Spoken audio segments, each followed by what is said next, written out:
Good morning po. Gospel Reflection ngayong second Sunday of Advent, December 10, 2022. So, ano ang lesson na matututunan natin ngayon? Ang gospel ngayon is yung kay John the Baptist, no? Yung prophecy about John the Baptist. So, bago pa si Lord, si John the Baptist muna. Pero ano yung sinabi ni John the Baptist? Yung talikdan yung kanilang mga kasalanan. Yung nga yung sinabi nung pare sa online mass na napakinggan ko, di ba? Maraming nag-acknowledge, aminado tayong may kasalanan, pero hindi naman natin iniiwasan. Kaya nga, di ba, napakabait ng Panginoong Diyos na lahat tayo recidivist.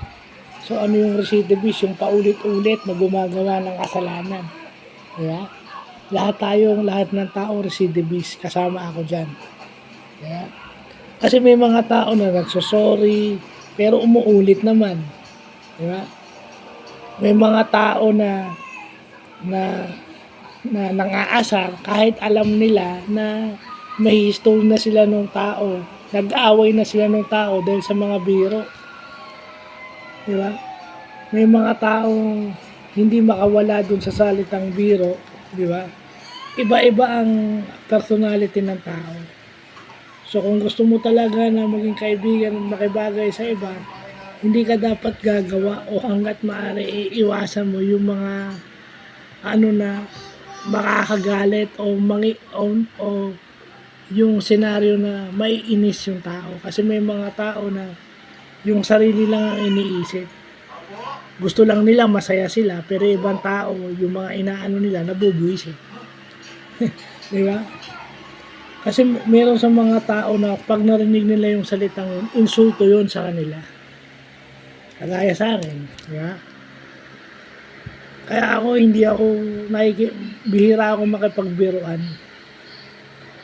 At yung mga taong nakakilala sa akin, alam kung paano kong biruin. So yun lang yun. Kasi pinatawad mo na, uulit-ulitin pa. Tsaka yung sinasabi nila, dinidescribe nila yung sarili nila, hindi ako. So pag tinawag mo akong gwapo, sino yun? O, di ba? Sino yung gwapo na yun? Ako? Hindi ako yun. Kayo yung dinidescribe nyo. Di ba? Sabi nga ni Vice Ganda, paano mo na judge na nakakagwapo yung mabait, hindi mo pa naman nakikilala yun, attracted ka na, infatuated ka na, kumbaga kursunada mo na agad kasi maganda eh. Di ba? Sabi ni Vice Ganda, paano mo nasabing mabait yung tao na yun kung hindi mo naman siya nakakasalamuha pa? So ano yung pintuan? Ano yung gateway para magusto mo isang tao? Maganda, sexy, pogi, macho. Ganun lang yung kasimple. Yun yung real definition nun. Kaya sa mga, di ba, kahit naman sinong PWD ang tawagin mong gwapo, insulto yun eh. Kasi sinong may kapansanan ng sasabihin mong ganun may insulto talaga. So, pag nilayuan kayo, wag na kayo magtaka kung ano yung ginagawa nyo kasi inuulit nyo lang. Di ba? Yung kakilala ko nga, tinawag na current commercial model, tapos ako ba yung tinatawag na gwapo eh. O, yun ang masakit. So, wag na nating ulitin, di ba? Acknowledge na natin kung ano yung kasalanan natin, pero wag na nating paulitin kasi mahirap yung paulit-ulit tayong pinapatawad kasi pag paulit-ulit at tayong pinapatawad, ibig sabihin nun, abusado na tayo. Dahil alam natin patatawarin tayo, paulit-ulit natin gagawin. Tandaan natin, ang pasensya ng tao, ang patience ng tao, nasasagad. Pag nasagad yan, sorry ka na lang.